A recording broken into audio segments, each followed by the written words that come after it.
ప్రభు గొప్ప నామానికి మహిమ కలుగును గాక. దేవుడిచ్చిన గొప్ప అవకాశాన్ని బట్టి దేవునికి వందనాలు. సమస్త మహిమ ఘనత ప్రభావాలు మన యేసయ్యకే చెందను గాక. దేవుడిచ్చిన గొప్ప అవకాశాన్ని బట్టి దేవునికి వందనాలు. గత కాలం అంతా మనం కాచి కాపాడిన దేవాది దేవునికి ఎంత వందనాలు. మనందరినీ మన పనుల్లో రాకపోకల తోడుగా ఉండి ఈ యొక్క ఆన్లైన్ ప్రేయర్ లో మనందరినీ అటెండ్ అవ్వడానికి దేవుడు చూపిన మహాకృపను బట్టి దేవి నామానికే మహిమ కలుగును గాక. మనం స్టార్ట్ చేసుకుందాం. దీపా సిస్టర్ ప్రేయర్ చేస్తారు, గ్లోరీ సిస్టర్ పాట పాడతారు. Deepa sister praise sister. Praise Lord sister. చేస్తా ప్రార్థన. అందరు కళ్ళు మూసుకుంటే ప్రార్థన చేసుకుందాం. స్టార్ట్ చేయాలి సిస్టర్. సిస్టర్ స్టార్ట్ చేయండి. పరిశుద్ధుల ప్రేమల దేవ, కృపల తండ్రి, దేవ యేసు ప్రభా, నీకు లెక్కలేని వందనాలు, కృతజ్ఞతాస్తుతులు, స్తోత కలడియ రజ, పరిశుద్ధులకు సర్వశక్తి మంత్ర సర్వాధికారు నీకు వందనాలు ప్రభా. జీవం కలిగిన దేవానికి వందనాలు ప్రభా. నిన్న నేడు నిరంతరం తండ్రి ఏకరీతి కలిగిన గొప్ప దేవానికి వందనాలు ప్రభా. తండ్రి దేవాయసు ప్రభ యొక్క సమయంలో ప్రార్థిస్తున్నాక తండ్రి నీ యొక్క ఆత్మకార్యాన్ని జరిగించండి, నీ యొక్క ప్రెజెన్స్ మా మధ్యలో ఉంచండి ప్రభువ. సహాయపడమని ప్రార్థిస్తున్నాం నా తండ్రి దేవాయసు ప్రభ. మరి యొక్క సమయంలో ప్రభ ఇంకా రాలేని పరిస్థితిలో ఉన్న ప్రతి బిడ్డను కూడా ప్రభ మీరు గాలం వేసుకొని ఈ యొక్క సన్నిధికి లాక్కరమని ప్రార్థిస్తున్నాం తండ్రి. అదే రీతిగా తండ్రి మరి నీ యొక్క మహిమ ఘనత అనేకులకు ప్రభ నీ కొరకు మేము చెప్పుటకు తండ్రి, నీ నీతిని సత్యని ప్రకటన చేసుటకు మరి మాకు సహాయపడమని ప్రార్థిస్తాం. నీ పరిశుద్ధాత్మ తోడించమంటున్నాం ప్రభా. లోకంలో ఎక్కడ చూసినా గలిబిల్లి తండ్రి, అయినా కానీ ప్రభా ఈ యొక్క గలిబిల నుంచి ప్రభా మీరు మమ్మల్ని తప్పించి నీ యొక్క పరిశుద్ధతలో మా అందరం ముద్రించుకున్నందుకు నీకు వందనాలు ప్రభా, కృతజ్ఞతలు నా తండ్రి. తండ్రి దేవా యేసు ప్రభా, ప్రతి బిడ్డలతో ప్రభా మీరు దర్శించని మాట్లాడండి, ప్రతి వారి లక్ష్య మార్గంలోకి నడిపించుకోమని ప్రార్థిష్టం తండ్రి, సహాయపడమని ప్రార్థిష్టం యేసయ్య. తండ్రి దేవా యేసు ప్రభా, పాట ద్వారా మహిమ పొందండి, వాకు చేత మీరు మాట్లాడండి, మా జీవితాన్ని సరిదిద్దుకునేలాగా తండ్రి. ఇంకా మాలోన ప్రతి ఆయాసకరమైనది ఏ ముందు మాకు చూపించండి ప్రభా. నీ సన్నిధిలో ప్రభా వాటిని ఒప్పుకొని విడిచిపెడతాం ప్రభా. ఏసమ్మ సహాయం చేయని ప్రభా. ఈ యొక్క సాయంకాలం అంతటి కూడా ప్రభా మీరు మాకు తోడై ఉన్న నడిపించినారు కాబట్టి ప్రభా మేము ప్రతి వాక్యాన్ని అనుసరించి నడుచుకునేలాగా మాకు సాయం చేయని ప్రభా. గైడెన్స్ అనుగ్రహించండి, నీ యొక్క ప్రొటెక్షన్ అనుగ్రహించండి ప్రభా. మా తలంపులకు కావలి కాయండి, మా హృదయ తలంపులకు కావలి కాయండి ప్రభా. సహాయపడమని ప్రార్థిస్తున్నాం యేసయ్య. దేవాలోకంలో ప్రభా ప్రతి ప్రజలు రక్షింపబడాలంటే ప్రభా ముందుగా ప్రభా మేం సిద్ధం కావాలి తండ్రి నీ నీతిని సత్యం ప్రకటించడానికి. కాబట్టి ప్రభా మా క్రియలో ఎవ్రీథింగ్ కూడా ప్రభా మేము సరిదిద్దుకునేలాగా ఉండాలా ప్రభా. అందుకే తండ్రి ఇంకా మాలో ఏ ఆయాసకరమైతే ఉందో చూపించండి ప్రభా, వాటిని ఒప్పుకొని విడిచిపెట్టేస్తాం తండ్రి. మరి నీ యొక్క ఆజ్ఞను అనుసరించి మేము నడుచుకున్నట్టుకు తండ్రి మరి ప్రయత్నించడానికి ప్రభా నీ యొక్క పరిశుద్ధాత్మ చేత నడిపింపు దైత్యమని ప్రార్థిస్తున్నా తండ్రి. దేవా మీరే మాకు తోడై ఉండి ప్రభా ఆదివంతం మీరే తోడై నడిపిస్తారని యేసుక్రీస్తు నామంలో ప్రార్థిస్తాం తండ్రి. ఆమేన్. Thank you sister. Praise Lord sister. Glory sister మీరు పాట పాడండి. అందరికీ ప్రైజ్ లార్డ్ సిస్టర్స్. స్తుతి మహిమా సరా యేసు రాజాకు, స్తుతి మహిమా సరా మేరా యేసు రాజాకు, స్తుతి మహిమా సరా యేసు రాజాకు, స్తుతి మహిమా సరా మేరా యేసు రాజాకు. हे दूतो स्तुति करो, दूतों की सेना स्तुति करो, हे दूतो स्तुति करो, दूतों की सेना स्तुति करो, सूर्यम चंद्रम स्तुति करो, दो ज्योति की तरह गण स्तुति करो, सूर्यम चंद्रम स्तुति करो, ज्योति की तरह गण स्तुति करो, स्तुति महिमा सरा యేసు రాజాకు, स्तुति महिमा सरा मेरा యేసు రాజాకు.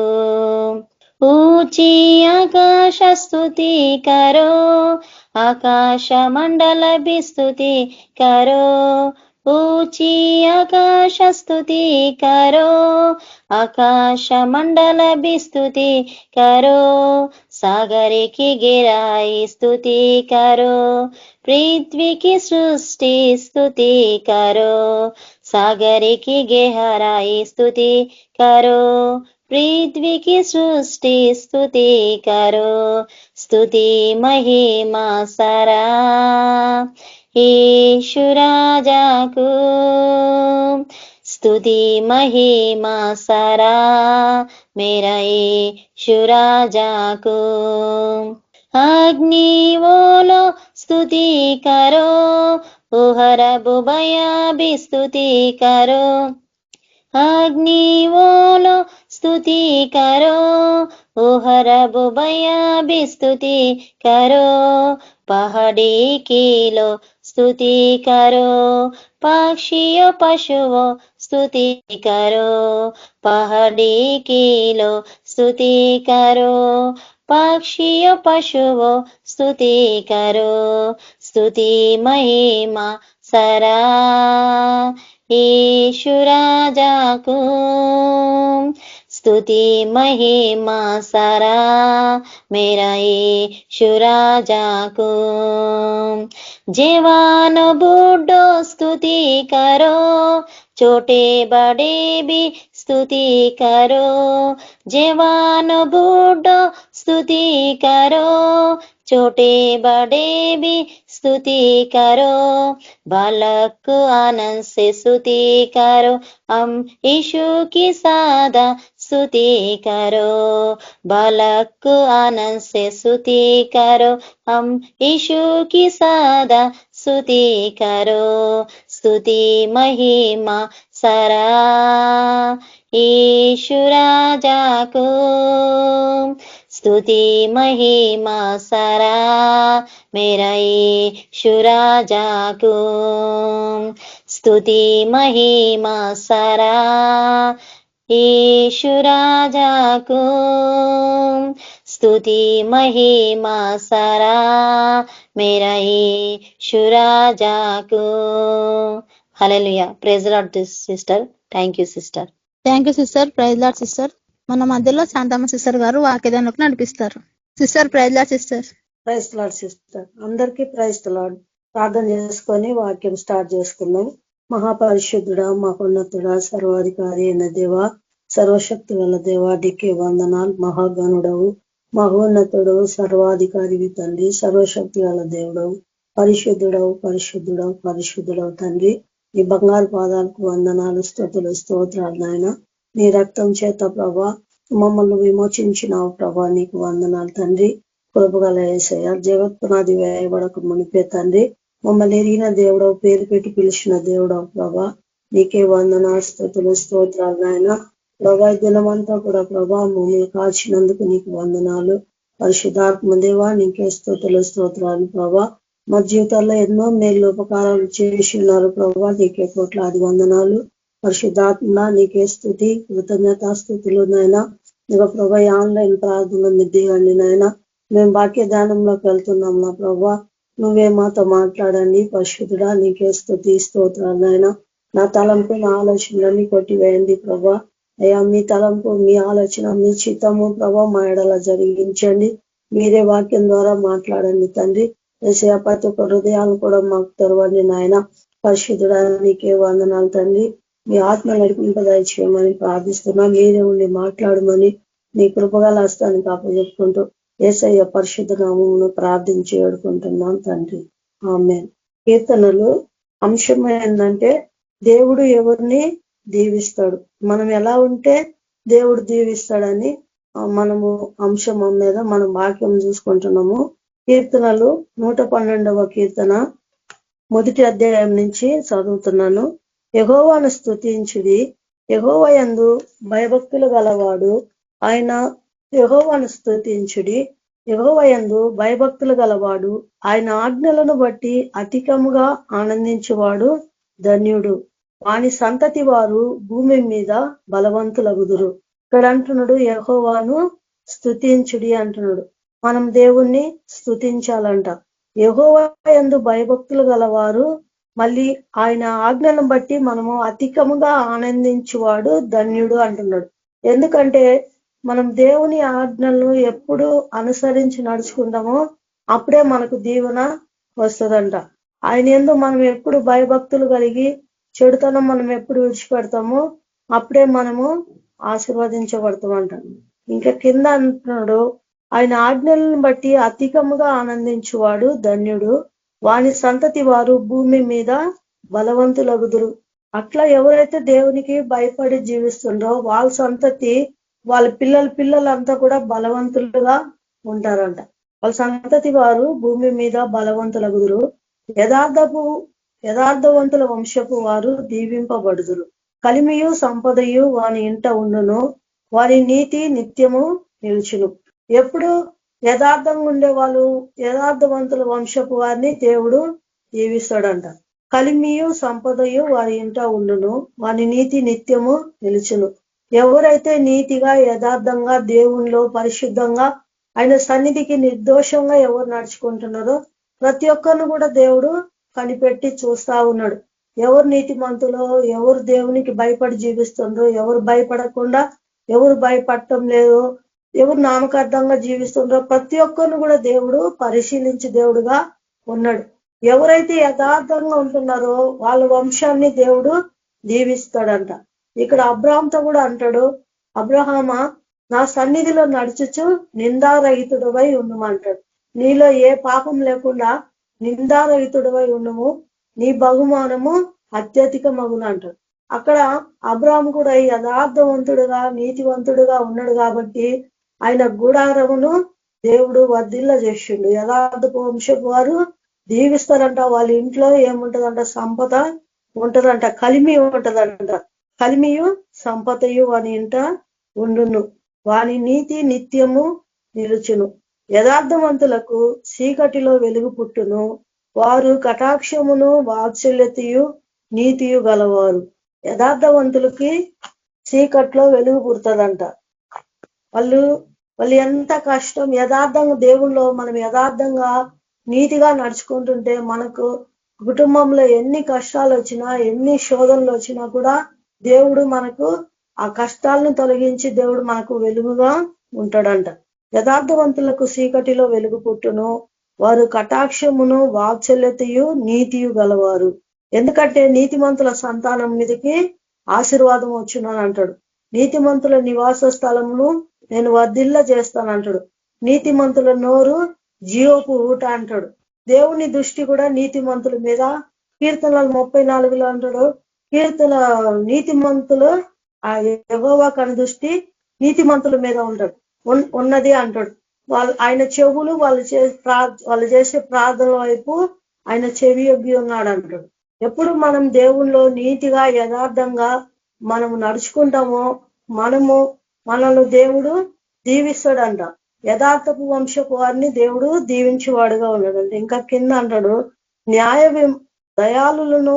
దయాళులను అప్పించువారును భాగ్యవంతులు, న్యాయ విమర్శలో వారి వ్యాజ్యము గెలుచును.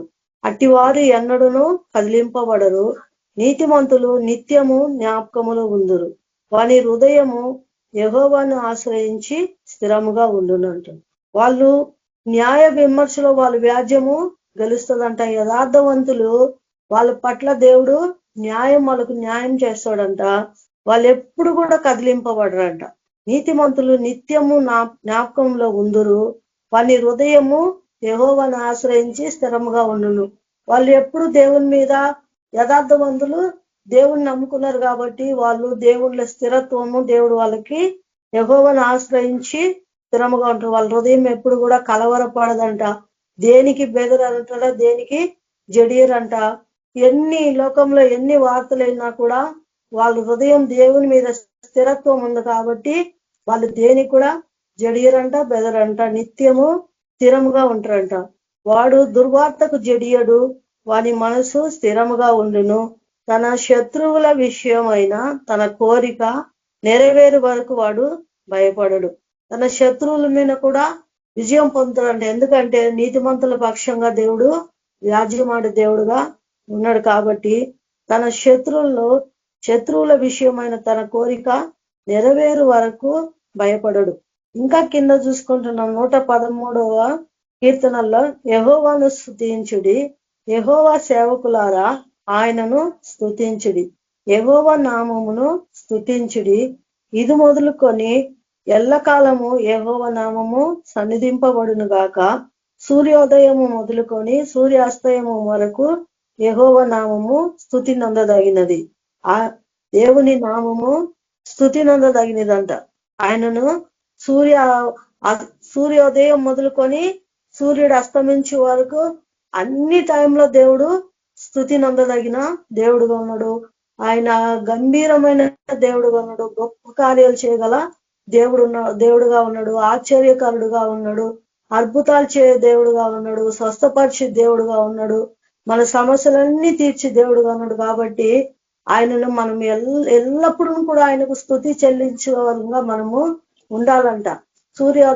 సూర్యోదయం మొదలుకొని సూర్య అస్తమయం వరకు కూడా మనం ఆయనను ఎల్లవేళలా దేవుని స్తుతిస్తూ గణపరచువారంగా మనము ఉండాలంట. ఇక్కడ అంటున్నాడు యెహోవా అన్యజనులందరూ ఎదుట మహోన్నతుడు, ఆయన మహిమ సర్వభూమి మీద కనబడుచున్నది. యెహోవా అన్యజనులందరూ ఎదుట మహోన్నతుడు, ఆయన మహిమ ఆకాశ విశాలమును వ్యాపించి ఉన్నది. ఉన్నతమందు ఆసీనుడై ఉన్న మన దేవుడైన యెహోవాను పోలి ఉన్న వాడెవడు? ఆయన భూమి ఆకాశములను వంగి చూడ అనుగ్రహించుచున్నాడు. తన ప్రజల ప్రధానులతో వారిని కూర్చుండబెట్టుటకై ఆయన నేల నుండి దరిద్రులను లేవనెత్తువాడు, పెంటకుప్పం మీద నుండి బీదలను పైకెత్తువాడు. దేవుడంట ఆకాశం నుంచి భూమి కింద వంగి చూస్తున్నాడంట. ఎవరు ఆయనకు భయభక్తులు కలిగి ఆయన మార్గం అనుసరిస్తారో ఆయన వాళ్ళని ప్రధానులతో తన ప్రజల ప్రధానులతో వారిని కూర్చుండబెట్టుటకై నేల నుండి దరిద్రులను లేవనెత్తువాడంట, పెంటకుప్పం మీద నుండి బీదలను పైకెత్తువాడు. ఎంత గొప్ప ధన్యత దేవుడు మనకు ఇస్తున్నాడు. ఎందుకంటే మనం ఆయనను స్తుతిస్తేనే దేవుడు మనకు ఎంత గొప్ప ధన్యత మనకు ఇస్తున్నాడు. ఎంతో విలువైన రక్షణ మనకు దేవుడు ఇచ్చిండు. ఆయన నామమును మనం స్తుతిస్తుంటే ఆయన ప్రజల ప్రధానులతో ఆయన సింహాసనం ముందు కూర్చుండబెట్టడానికి మనల్ని పెంటకుప్పం మీద నుంచి మనల్ని పైకి లేపుతున్నాడంట. నేల నుండి దరిద్రులను లేవనెత్తుతున్నాడు. ఇంకా సంతులేని దానిని ఇల్లాలుగాను కుమారుల సంతోషగల తల్లిగాను చేయును. యెహోవాను స్తుతించుడి. ఆయన సంతులేని దాన్ని ఇల్లాలుగా చేస్తాడంట. ఏకాంకులను సంసారులుగా చేస్తానంటాడు. ఇక్కడ కుమారుల సంతోషం గల తల్లిగాను ఆయన చేస్తాడు. యెహోవాను స్తుతించుడి.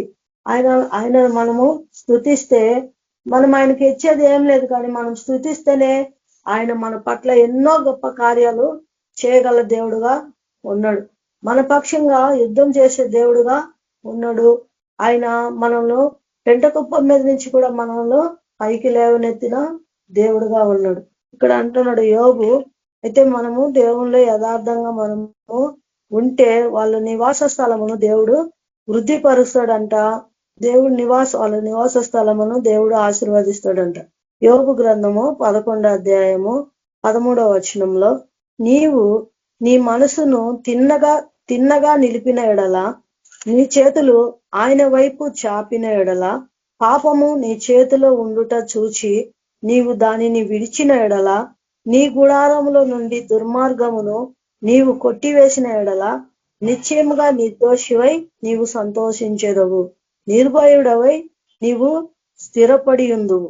ఇక్కడ అంటున్నాడు నీ మనసును తిన్నగా నిలిపిన ఎడల, దేవుని వైపు మనము కరెక్ట్ గా తిన్నగా చక్కగా నడవాలంట. అటు ఇటు తిరగకుండా ఆయన మార్గంలో మనం చక్కగా ముందుకు పోవాలంట. తిన్నగా నీవు నడిచిన ఎడల, నీ చేతులు ఆయన వైపు చాపిన ఎడల, పాపము నీ చేతిలో ఉండుట చూచి నీవు దానిని విడిచిన ఎడల, నీ గుడారంలో నుండి దుర్మార్గమును నీవు కొట్టివేసిన ఎడల, నిశ్చయముగా నిర్దోషివై నీవు సంతోషించెదవు, నిర్భయుడవై నీవు స్థిరపడి ఉందువు అంటున్నాడు. నిశ్చయముగా నీవు దుర్దశను నీవు మరచెదవు, దాటిపోయి వారు నీటిని జ్ఞాపకం చేసుకున్నట్టు నీవు దానిని జ్ఞాపకం చేసుకునేదవు. అప్పుడు నీ బ్రతుకు మధ్యాహ్న కాలము తేజస్సు కంటే అధికముగా ప్రకాశించును. ఇక్కడ అంటున్నాడు మన చేతిలో పాపము విడిచిపెడితే మనము దేవుని వైపు చక్కగా మనం వెళ్తుంటే అటు కుడిముఖ కానీ ఎడముఖ కానీ తిరగకుండా దేవుని వైపు చూస్తూ మన జీవితంలో ఉన్న పాపం తొలగించుకొని ఆయన వైపు చేతులు చాపితే దేవుడంట మనల్ని ఆశీర్వదించే దేవుడుగా ఉన్నాడంట. నిశ్చయముగా నిర్దోషివే నీవు సంతోషించదవు అంటున్నాడు. నిశ్చయముగా నీ దుర్దశతను నువ్వు మరచెదవు, దాటిపోయిన పారు నీటిని జ్ఞాపకం చేసుకున్నట్లు నీవు దానిని జ్ఞాపకం చేసుకునేదవు అంటున్నాడు. కాబట్టి మనము మన చేతిలో పాపము, మనలో ఏ పాపం లేకుండా దేవుని దృష్టిలో మనం యథార్థవంతులుగా మనం నీతిమంతులుగా మనము జీవిస్తే మన ఇంటి మీదకు తప్పకుండా దేవుని ఆశీర్వాదము నీతిమంతుల మీద యెహోవా కను దృష్టి ఉందంట. ఇంకా కీర్తనలు 130 అంటాడు, యెహోవా అగాధ స్థలముల నుండి నేను నీకు మొరపెట్టుచున్నాను, ప్రభువా నా ప్రార్థన ఆలకింపు, నీ చెవియొగ్గి నా అర్ధధ్వని వినుము. యెహోవా నీవు నా దోషమును కనిపెట్టి చూసినడలా ప్రభువా ఎవడు నిలువగలడు? అయినను జనులు నీ యందు భయభక్తులు నిలుపునట్లు నీ యొద్ద క్షమాపణ దొరుకును. ఇక్కడ అంటున్నాడు దావీదు మహారాజు కూడా చాలా కష్టాలు వచ్చినాయి. ఇక్కడ అంటున్నాడు యెహోవా అగాధ స్థలముల నుండి నేను నీకు మొరపెట్టుచున్నాను, ప్రభువా నా ప్రార్థన ఆలకింపము, చెవియొగ్గి నా అర్ధధ్వని వినుము. యెహోవా నీవు దోషమును కనిపెట్టి చూసినడలా ప్రభువా ఎవడు నిలవగలడు? ఇక్కడ దావీదు మహారాజు కూడా చాలా కష్టాలు వచ్చినాయి. ఆయన దేవునికి ప్రార్థన చేస్తున్నాడు. అగాధ స్థలంలో నుంచి నేను నీకు మొరపెడుతున్నాను, ప్రభువా నా ప్రార్థన ఆలకించు అని దావీదు మహారాజు ఆయన కష్టకాలంలో దేవునికి మొరపెడుతున్నాడు. చెవియొగ్గి నా ఆర్ధధ్వని వినుము, యెహోవా నీవు దోషమును కనిపెట్టి చూసినడలా ఎవడు నిలవగలడు? అయినను జనులు నీ యందు భయభక్తులు నిలుపునట్లు నీ యొద్ద క్షమాపణ దొరుకును. దేవుని దగ్గర క్షమాపణ దొరుకుతుందంట. ఆయన మన పాపములన్నీ పరిహరించి దేవుడుగా ఉన్నాడు. ఆయన యొద్ద క్షమాపణ దొరుకుతుందంట. ఇక్కడ అంటున్నాడు యెహోవా కొరకు నేను కనిపెట్టుకొనిచున్నాను, నా ప్రాణము ఆయన కొరకు కనిపెట్టుకొనిచున్నది, ఆయన మాట మీద నేను ఆశ పెట్టుకొని ఉన్నాను. కావలి వారు ఉదయం కొరకు కనిపెట్టుట కంటే ఎక్కువగా నా ప్రాణము ప్రభు కొరకు కనిపెట్టుచున్నది. కావలి వారు ఉదయం కొరకు ఎట్లా కనిపెట్టుకొని ఉంటారో అట్లా ఆయన ప్రాణము ప్రభు కొరకు కనిపెట్టుచున్నది. కావలి వారు ఉదయం కొరకు కనిపెట్టుట కంటే ఎక్కువగా నా ప్రాణము కనిపెట్టుచున్నది. ఇక్కడ 2 సార్లు రాస్తున్నారు. కావలి వారు ఉదయం కొరకు ఎట్లా కనిపెట్టుకొని ఉంటారో అట్లా ప్రభువా నీ కొరకు నా ప్రాణం నేను అట్లా కనిపెట్టుకొని ఉంటాను అని ఇక్కడ దావీదు మహారాజు ప్రార్థిస్తున్నాడు. కావలి వారు ఉదయం కొరకు కనిపెట్టుట కంటే ఎక్కువగా నా ప్రాణం ప్రభు కొరకు కనిపెట్టుచున్నది. మనం కూడా అట్లా దేవుని కొరకు మనము కనిపెట్టుకొని ఉండాలంట. ఇక్కడ ఇదే వాక్యము పేతురుతో కూడా అంటాడు. 2 సార్లు దేవుడు అంటాడు, పేతురు నువ్వు నన్ను ప్రేమిస్తున్నావా అంటే నేను నిన్ను ప్రేమిస్తున్నానని ప్రభువా నీకే తెలుసు అంటాడు. అప్పుడు నా గొర్రెలను కాయమంటాడు. మళ్ళీ అంటాడు పేతురు వీళ్ళందరికంటే నువ్వు నన్ను ఎక్కువగా ప్రేమిస్తున్నావా అని అడుగుతాడు. అంటే 2 గుంపులు ఉన్నాయి. మామూలుగా ప్రేమించే వాళ్ళు వీళ్ళందరికంటే నువ్వు నన్ను ఎక్కువగా ప్రేమిస్తున్నావా? మనం ఆయనను ఎక్కువగా ప్రేమిస్తే ఆయన పని మనము చేయాల. అందరికంటే మామూలుగా ఈ లోకమంతా యేసు ప్రభువుని ప్రార్థిస్తారు. ఇక్కడ కీర్తనల్లో కూడా అంటాడు నిజముగా మొరపెట్టు వారికి మామూలుగా మొరపెట్టడం వేరు, నిజముగా మొరపెట్టు అందరికి ఆయన సమీపముగా ఉండే దేవుడు అంట. వాళ్ళ ప్రార్థన ఎప్పుడు కూడా దేవుడు ఆయన ప్రార్థన వినకుండా ఎప్పుడు ఆయన చెవులు మూసుకునే దేవుడు కాదంట.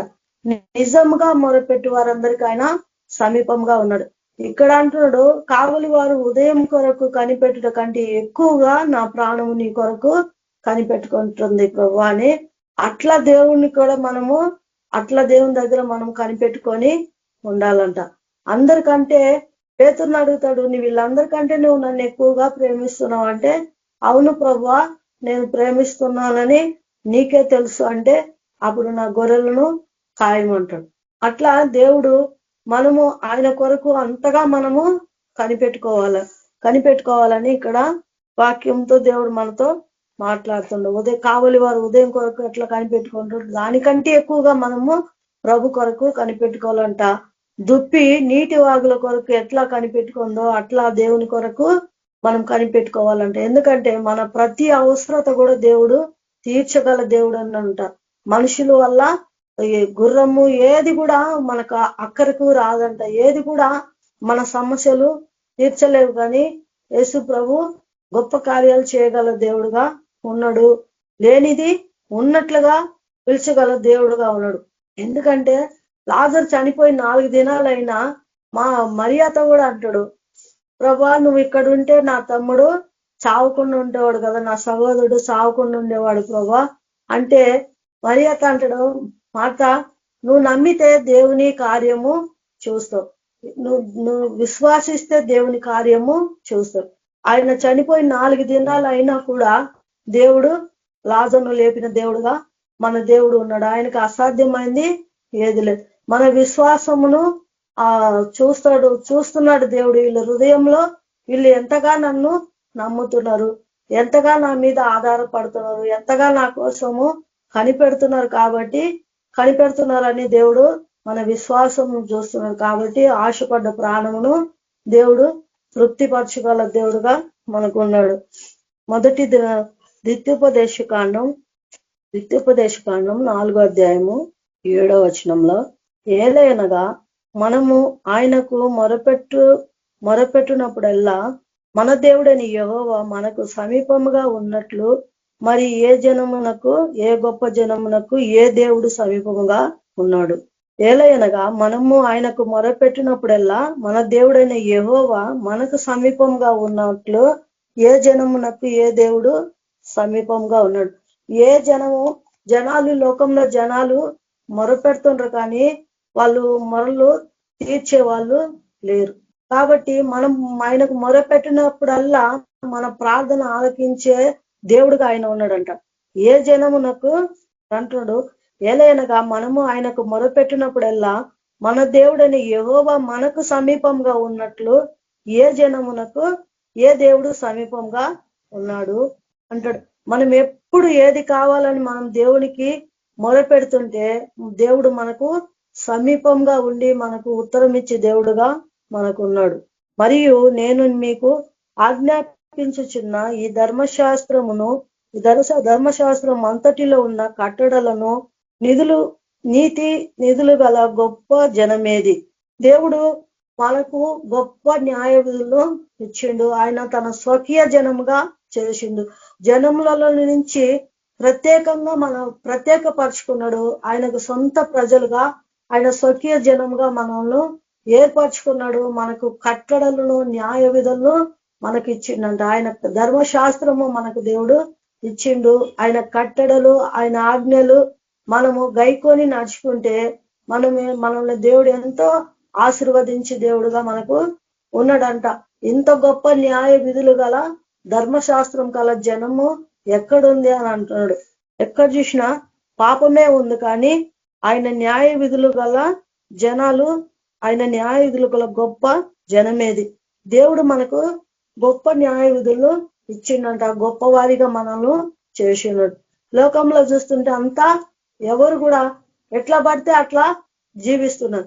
మన దేవుడైతే మనం ఎట్లా పడితే అట్లా జీవిస్తే చూసే దేవుడు కాదు. ఆయన బిడ్డలుగా మనము నీతివంతులుగా యథార్థవంతులుగా ఆయనను పోలి మనం నడుచుకోవాలి. కాబట్టి మనకు గొప్ప నీతి న్యాయంలో ఆయన ఎలా ఉన్నాడో మనం కూడా అలాగ మార్చిపడాలని దేవుడు మనకు గొప్ప న్యాయ విధులు ఇచ్చిన గొప్ప దేవుడుగా మనకు ఉన్నాడు. అయితే నీవు జాగ్రత్త పడుము, నీవు కన్నులారా చూసిన వాటిని మరువకుండునట్లు అవి నీ జీవిత కాలం అంతయు నీ హృదయములలో కూడా తొలగిపోకుండానట్లును నీ మనసును బహు జాగ్రత్తగా కాపాడుకొనుము. ఇక్కడ అంటున్నాడు, మనము జాగ్రత్త పడాలంట. దేవుడు మనం రక్షణలకు రానప్పుడు మనం ఎట్లా ఉన్నాము. రక్షణలోకి వచ్చినాక దేవుడు మనల్ని ఎంత దీవించిండు, ఎంత ఆశీర్వదించిండని మనము ఆయన చేసిన మేలు ఏది కూడా మర్చిపోకూడదంట. జాగ్రత్త పడమంటాడు. కనులారా చూసిన వాటిని మనం కనులారా చూసిన వాటి ఏది కూడా మనము దాంట్లో నుంచి తప్పిపోకూడదంట. అయితే నీవు జాగ్రత్త పడము, నీ కనులారా చూసిన వాటిని మరువక ఉండునట్లు అవి నీ జీవిత కాలం అంతయు నీ హృదయంలో నుండి తొలగిపోకుండానట్లు నీ మనసును బహు జాగ్రత్తగా కాపాడుకోను. మన మనసును బహు జాగ్రత్తగా కాపాడుకోవాలంట. దేవుని చేసిన మేళ్ళు మనము మర్చిపోకూడదంట. ఎందుకంటే దేవుడు పెంట కుప్పం మీద నుంచి మనం పైకెత్తే దేవుడుగా ఉన్నాడు. నా సాక్ష్యంలో కూడా దేవుడు నాకు ఎన్నో మేళ్ళు చేసిండు. నేను దేవుళ్ళ రాక్తలకి ఎంతో కష్టాలు మా జీవితంలో ఉన్నాయి. రోగము, ఇంట్లో ఇబ్బందులు, పనులు లేవు. మా ఆయన వేరే మేస్త్రి చేతి కింద పనికి పోయేవాడు. ఎప్పుడు యేసు ప్రభుని నేను నమ్ముకున్నాను, నా సొంత రక్షకునిగా అంగీకరించాను, దేవుడు అని తెలుసుకున్నాను. దేవుడు మా జీవితాలను ఆశీర్వదించిండు. పెంట కుప్పం మీద నుంచి దేవుడు మమ్మల్ని పైకి లేపిండు. ఆయన చేతి కింద ఇంకా 20-30 మంది పని చేసేటట్టుకు దేవుడు దీవిచ్చిండు. ఎన్నో సొంత పనులు ఇచ్చిండు. అప్పుడైతే సంవత్సరానికి ఇంత అని జీతం మాట్లాడుకొని పనికి వెళ్ళేటోడు. ఇప్పుడు దేవుడైతే మంచిగా ఆయనే పనులు చేపించేటట్టుకు దేవుడు ఎంతో ఆశీర్వాదము దేవుడు మాకు ఇచ్చిండు. ఇంకా దేవుడు ఎంతో అనారోగ్యంతో ఉన్నప్పుడు కూడా నేను చనిపోయే స్థితిలో ఉన్న చాలా సైతాను మంత్రాలు పట్టి ఇంకా ఒక 2-3 రోజుల్లో చనిపోయే స్థితిలో నేను దేవుని మన చర్చికి వెళ్ళిన అక్కడ ప్రేయర్ పవర్ చర్చిలో దేవుడు ఆ సైతాను దయ్యాలు మంత్రాలు అన్ని దేవుడు వెళ్ళిపోయినాయి యేసునామంలో. అందరు చనిపోతారని అనుకున్నారు, కానీ దేవుడు నన్ను బ్రతికిచ్చిండు. నాకు దేవుడు ఆయుష్ ఇచ్చిండు.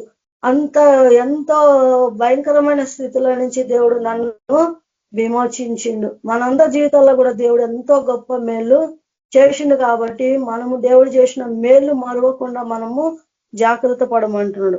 ఇంకా అంటున్నాడు, నీ కుమారుల కుమారులకును వాటిని నేర్పమంటున్నాడు. మన కుమారులకి మన పిల్లలకి నేర్పియాలంట, వాళ్ళ పిల్లలకి నేర్పియాలంట. ఎందుకంటే ఏ అన్య దేవత కూడా మనల్ని అన్యజనుల నుంచి వచ్చినాం, కానీ ఏ అన్య దేవత కూడా మనల్ని కరుణించలేదు. మన దేవుడు మనల్ని పైకి లేపిన దేవుడు కాబట్టి ఆ దేవుని గురించి మన పిల్లలకు మనము నేర్పియాలంట. యేసు ప్రభు గురించి మన పిల్లలకు మనము నేర్పియాలా, దేవుళ్ళకి వాళ్ళను నడిపియాలని ఇక్కడ ద్వితీయోపదేశ కాండంలో మనము చూస్తున్నాం. 2వ దినవృత్తాంతములు 29వ అధ్యాయము 11వ వచనంలో, నా కుమారులారా తనకు పరిచారకులయుండి ధూపము వేయిచుండుటకును తన సన్నిధిలో నిలుచుటకును తనకు పరిచర్య చేయుటకును యెహోవా మిమ్మును ఏర్పరచుకొనెను గనుక మీరు అశ్రద్ధ చేయకుడి. ఇక్కడ అంటున్నాడు, నా కుమారులారా తనకు పరిచారకులై ఉండుటకు. ఇక్కడ అంటున్నాడు, నా కుమారులారా తనకు పరిచారకులై ఉండి ధూపము వేయిచుండుటకును తన సన్నిధిని నిలుచుటకును తనకు పరిచర్య చేయుటకును యెహోవా మిమ్మును ఏర్పరచుకొనెను కనుక మీరు అశ్రద్ధ చేయకుడి అంటాడు. ఆయన సన్నిధిలో మనం పరిచారకులము, ఆయన పరిచర్య మనము చేయాలంట. ఆయనకు ధూపము వేయవారుగా, ధూపం అంటే ప్రార్థన. మనం ఆయన సన్నిధిలో ఆయనకు సమీపంగా మనం ఉండాలంట. మనం మామూలుగా మన కుటుంబాల్లో కూడా మన పిల్లలు ఎవరన్నా దూరం అయితే మనం సహించలేము. మన పిల్లలు మనతో మాట్లాడకుండా మనకు దూరంగా ఉంటే మన హృదయాల్లో ఎంతో వేదన ఉంటుంది. కాబట్టి మనల్ని సృష్టికర్త అయిన దేవుడు కూడా ఆయనతో మనము సహవాసం చేయాలా, ఆయనతో మాట్లాడాలా, ఆయన ఇచ్చే బహుమతులు మనం పొందుకోవాలా, ఆయన దీవెన మనము పొందుకోవాలని మన పరలోకపు తండ్రి కూడా దేవుడు ఆశపడుతుంది. కాబట్టి ఆయన సన్నిధిలో మనం ధూపం వేయవారంగా మనము ఉన్నాము. ధూపం అంటే ప్రార్థన చేసే, ఆయనతో సహవాసం చేయవారంగా మనము ఉన్నామంట. ఇంకా ఆయన సన్నిధిలో నిలుచుటకును తనకు పరిచర్య చేయుటకును యెహోవా మిమ్మును ఏర్పరచుకొనెను కనుక అశ్రద్ధ చేయకుడి అంటున్నాడు. కాబట్టి మనం ఎప్పుడు కూడా దేవుణ్ణి స్తుతించటంలో, ఆయన చేసిన కార్యాలు ఇతరులకు చెప్పటంలో కూడా, మన సాక్ష్యాలు చెప్పటంలో కూడా ఎప్పుడు కూడా మనము అశ్రద్ధ చేయకూడదంట. మనం మేలు పొందుకున్నాం కాబట్టి మనం పొందిన మేలు ఇతరులకు చెప్పాలంట. వాళ్ళు కూడా దేవుని సన్నిధికి వాళ్ళు కూడా నడిపియాల. కాబట్టి మనము ఆ పని విషయంలో ఎప్పుడు కూడా అశ్రద్ధ చేయకుండా ఉండాలంట. 1 కొరింథీ 9వ అధ్యాయము 24వ వచనంలో అంటుండు, పందెపు రంగమందు పరిగెత్తు వారందరూ పరిగెత్తుదురు కానీ ఒక్కడే బహుమానము నొందునని మీకు తెలియదా? అటువలే మీరు బహుమానము పొందినట్లుగా పరుగెత్తుడి. ఇప్పుడు లోకంలో మామూలుగా స్కూళ్ళల్లో అక్కడక్కడ పరుగు పందాలు పెడతా ఉంటారు. అక్కడ పరుగు పందాలు పెడుతుంటే అందరూ పరిగెత్తుతా ఉంటారు, కానీ బహుమానము ఒక్కలకే వస్తుంది. ఇక్కడ అంటున్నాడు, పందెపు రంగమందు పరిగెత్తు వారందరూ పరిగెత్తుదురు కానీ ఒక్కడే బహుమానము పొందునని మీకు తెలియదా? అటువలే మీరు బహుమానము పొందినట్లుగా పరిగెత్తుడి. మనం దేవుణ్ణిలో బహుమానం పొందాలని దేవుడిచ్చే ఆ బహుమానం మనం పొందుకోవాలా. బహుమానం పొందినట్లుగా మనము దేవుని కొరకు పరిగెత్తాలంటే ఏదో వెళ్తున్నాము, ఏదో దేవుణ్ణి ఆరాధిస్తున్నాము, ఏదో చర్చికి వెళ్తున్నాము అట్లా కాకుండా బహుమానం పొందాలా. దేవుని చెప్పిన పని నేను శ్రద్ధగా చేయాలా, దేవుణ్ణి నేను శ్రద్ధగా వెతకాలా, ఆయన పోలి నేను జీవించాలా, ఆయనలాగా నేను ఉండాలా, ఆయన కుమారుడుగా ఆయన కుమార్తెగా నేను జీవించాలని రోషంతో మనము ఉండాలంట. దేవుడిచ్చే బహుమానము ఆయనలో నీతి యథార్థత, మనము ఆయనలో నమ్మకంగా మనము ఉండాలంట. బహుమానం పొందినట్లుగా మనము పరిగెత్తాలంట. దేవుడికి మామూలుగా మనము అందరిలాగా మనము ఉండకూడదంట. ఆయన ఇచ్చే బహుమానం కొరకు మనము పొందినట్లుగా మనము ప్రయాసపడాలంటున్నాడు. మరియు పందెమందు పోరాడు ప్రతివాడు అన్ని విషయములందు మితముగా ఉండును, వారు క్షయమను కిరీటమును పొందుదురు. మనమైతే అక్షయమగు కిరీటము పొందుటకు మితముగా ఉన్నాము. కాబట్టి నేను గురి చూడని వాని వలె పరిగెత్తువాడను కాను, గాలికి కొట్టినట్లు నేను పోట్లాడుటలేదు. కానీ ఒకవేళ ఇతరులకు ప్రకటించిన తర్వాత నేనే భ్రష్టుడనైపోదునేమని నా శరీరమును నలగొట్టి దానిని లోబరుచుకున్నాను. ఇక్కడ పరిశుద్ధ పౌలు చెప్తున్నాడు, నేను గాలికి ప్రయాసపడినట్టు ప్రయాస పడతలేను, నేను గురి లేని వానిగా నేను పరుగెత్తుతలేను, నేను గురి యొద్దకే నేను పరుగెత్తుతున్నాను. ఆ పరుగు పందెంలో ఆ దేవుని సేవలో ఆ బహుమానం పొందుటకే నేను పరిగెత్తుచున్నాను. నేను గురి లేని వానిగా నేను పరిగెత్తటం లేదు, గాలికి అటు ఇటు కొట్టుకుపోయే వానిగా నేను పరిగెత్తటం లేదు. నా గురి దేవుని యందుంది, ఆ గురి వద్దకే నేను పరుగెత్తుచున్నాను, ఆ బహుమానం పొందుటకే నేను పరుగెత్తుకొనుచున్నాను అనని ఇక్కడ అంటున్నాడు. అందరికీ సువార్త చెప్పి ఒకవేళ నేను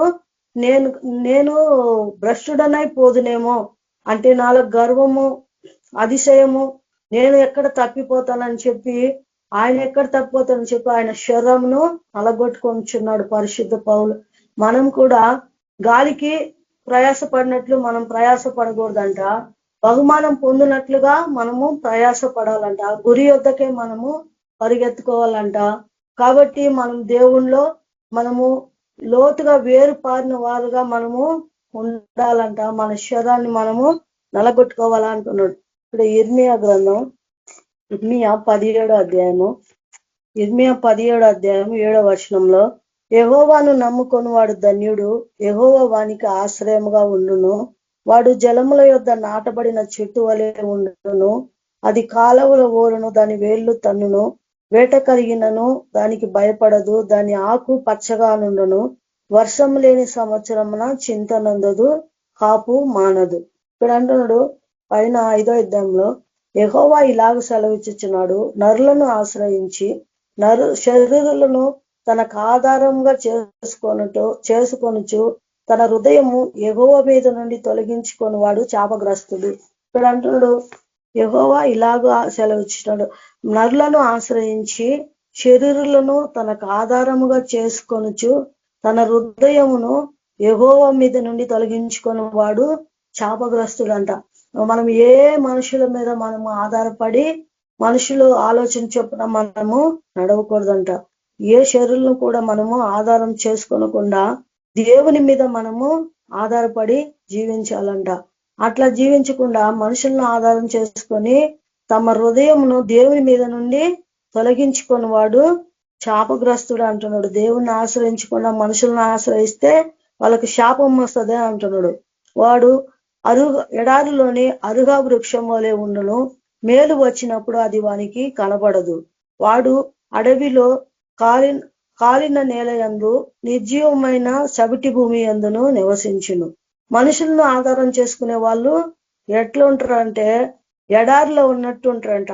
వాడు ఎడారిలోని అరుహా వృక్షం వలె ఉండును, మేలు వచ్చినప్పుడు అది వానికి కనబడదంట. వాడు అడవిలో కాలి నేల యందు చవిటి భూమి యందు సత్తువ లేని భూమి యందు కాలిన నేల యందు ఉన్నట్లు జీవిస్తాడంట. అంటే వాడు చేసే ఏది కూడా ఫలించదు, ఏం ఫలము రాదంట. మనుషులను ఆధారం చేసుకుంటే, మనుషుల మీద ఆధారపడి జీవిస్తే, వాళ్ళ మీద మనసు పెట్టుకుంటే ఏది కూడా అది చేసింది ఏ పని కూడా సఫలము కాదంట. ఇక్కడ అంటున్నాడు, యెహోవాను ఆశ్రయించి నరుడు ధన్యుడు, యెహోవానికి ఆశ్రయంగా ఉండును. దేవుణ్ణి మనం దేవుని మీద మనసు పెట్టుకుంటే దేవుడు మనకు ఆశ్రయంగా ఉంటాడంట. యెహోవాను నమ్ముకొని వాడు ధన్యుడు, యెహోవానికి ఆశ్రయంగా ఉంటాడంట. దేవుణ్ణి మనం నమ్ముకుంటే ఆయన మనం ధన్యులం అవుతామంట. ఆయన మనకు ఆశ్రయంగా ఉంటాడంట. మనుషులు నమ్ముకుంటే మనకు శాపం వస్తుంది అంటున్నాడు. వాడు జలముల యొద్ద నాటబడిన చెట్టు వలె ఉండును, అది కాలువ ఓరను దాని వేళ్లు తన్నును, వేట కలిగినను దానికి భయపడదు, దాని ఆకు పచ్చగా నుండును, వర్షం లేని సంవత్సరమున చింత నొందదు, కాపు మానదు.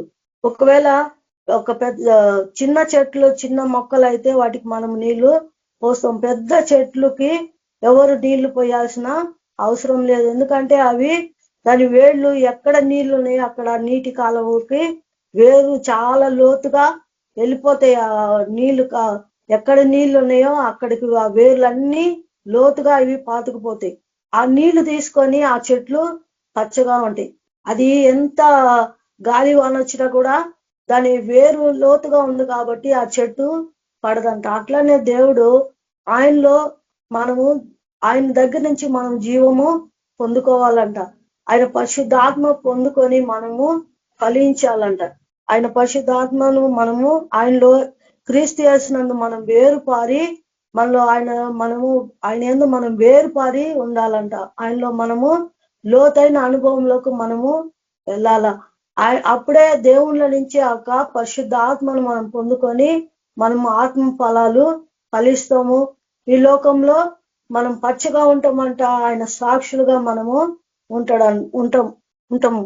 ఇక్కడ అంటాడు, జలముల యొద్ద నాటబడిన చెట్టు వలె ఉండును, దాని కాలువల ఓరును దాని వేళ్ళు తన్నును, వేట కలిగినను భయపడదు, దాని ఆకు పచ్చగా నుండును, వర్షం లేని సంవత్సరమున చింత నందదు, కాపు మానదు. ఎన్ని కష్టాలు వచ్చినా కూడా అది ఎప్పుడు కూడా పచ్చగా ఉంటది. ఎందుకంటే అది యేసు ప్రభులో నిజమైన ద్రాక్ష వల్లిని నేను, తీగలు మీరు నాలో అంటగట్టి ఆయనలో మీరు నాలో తీగలుగా ఉంటేనే మీరు ఫలిస్తారని అంటాడు.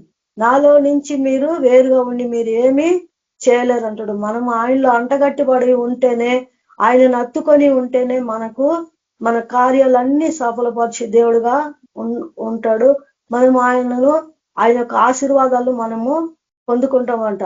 మనుషులను ఆధారం చేసుకుంటే మనకు శాపం వస్తుంది, కానీ దేవుని ఆశ్రయిస్తే మనకు మేలు కలుగుతుందంట.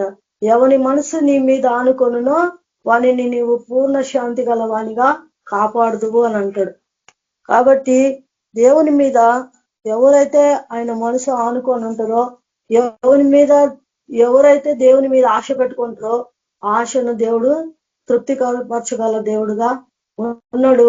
వాళ్ళ పట్ల ఎన్నో ఆశ్చర్య అద్భుత కార్యాలు చేయగల దేవుడుగా ఉన్నాడు. కాబట్టి మనము దేవుల్లో యథార్థవంతులుగా నీతిమంతులుగా మనము ఉండాలంటే, ఇంకా కీర్తనలో ఉంటాడు, యెహోవాను రుచి చూచి యెహోవా ఉత్తముడని తెలుసుకున్నది.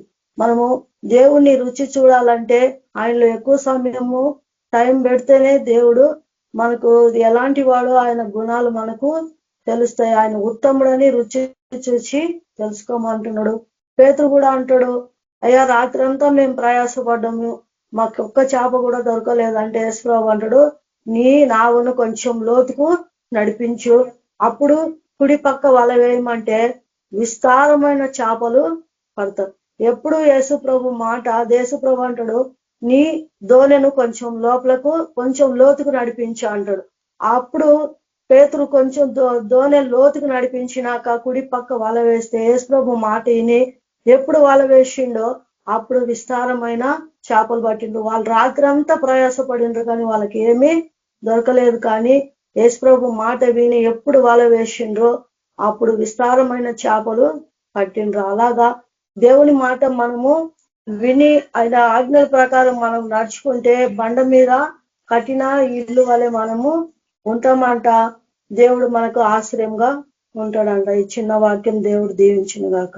ఆమె మహాపరిశుద్ధుడా, మహోన్నతుడా, దేవాతి దేవ, సర్వాధికారి, సర్వశక్తి గల దేవ, నీకే వందనాలు, స్తుతులు, స్తోత్రాలు. నాయన యెహోవాను నమ్ముకొని వాడు ధన్యుడు, యెహోవా వానికి ఆశ్రయంగా ఉండునన్నావు ప్రభా. యేసయ్యా నీకే వందనాలు ప్రభా. నువ్వు మాకు ఆశ్రయంగా ఉన్నందుకే నీకు వందనాలు తండ్రి. దయగల దేవా నీకే ప్రేమ గల తండ్రి, నీకే వందనాలు. ఆయన ఎంతో గొప్ప ధన్యత మాకు ఇచ్చావు తండ్రి. పెంట కుప్ప మీద నుంచి మమ్మల్ని దేవునెత్తావు, మా సమస్యలన్నీ తొలగించావు ప్రభా. ఎంతో గొప్ప శాంతి సమాధానం మాకు ఇచ్చావు ప్రభా. నీకే వందనాలు చెల్లించుకున్నా దయగల తండ్రి. యేసయ్యా నీకే స్తుతులు, స్తోత్రాలు. నాయన గురి లేని వానిగా నేను పరిగెత్తలేదని ప్రభా అపోస్తలైన పౌలు అంటున్నాడు ప్రభా. మేము కూడా గురి లేని వారిగా ఉండొద్దు యేసు ప్రభా. గురి వద్దకే పరిగెత్తాలా ప్రభా. బహుమానం మేము పొందాలా యేసు ప్రభా. ఆ బహుమానం అందరూ పరిగెత్తుతారు, బహుమానం పొందువాడు ఒక్కడే అని అంటున్నావు ప్రభా. ప్రభా ఆ ఒక్కలాగా మేము అందరం ఉండాలా యేసు ప్రభా. 1,44,000 మందిలో మేము కూడా ఉండాలా యేసు ప్రభా. మీరు అక్కడికి మమ్మల్ని సిద్ధపరిచి ఉన్నాయన బహుమానం మేము పొందుకోవాలా, వాడబారిని కిరీటం మేము పొందుకోవాలా యేసు ప్రభా. నువ్వు ఇచ్చే ప్రతి ఒక్క ఆశీర్వాదం దీవెనకు పాత్రలుగా చేయండి. ప్రతి ఒక్క ఆశీర్వాదం దీవెనలు దయచేయండి ప్రభా. యేసు ప్రభా నీ వాక్యానుసారంగా మేము జీవించి కృప దయచేయండి నాయన. యేసు ప్రభా చెప్పబడ్డ వాక్యం ప్రభా మీరు దీవించి ఆశీర్వదించమని ప్రభా. ఎవరు సమస్యల్లో బాధలు ఉన్న ప్రభా మీరు శాంతి సమాధానం దయచేయండి. నీ మీద ఆశ పెట్టుకొని నీలో జీవించే కృప దయచేయండి ఆయన. నీలో తండ్రి నీ కొరకు ఎదురు చూసే బిడ్డలుగా ప్రభా, నీ దగ్గర అడిగి పొందుకునే బిడ్డలుగా మార్చమని ప్రభా ఈ ఆరాధన అంతట్లో తోడునందుకు వందనాలు చెల్లించుకుంటూ యేసయ్య పరిశుద్ధ నామంలో ప్రార్థించి వేడుకుంటున్నాను తండ్రి. ఆమేన్. Thank you sister. Praise the Lord. Thank you sister. Praise Lord sister. Parishuddharao brother మీరు ఆశీర్వాదం ఇవ్వండి బ్రదర్. Okay sister.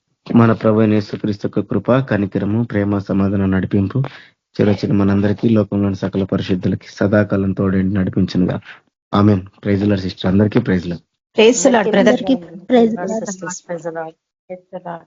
అందరికీ ప్రైజ్ లార్డ్.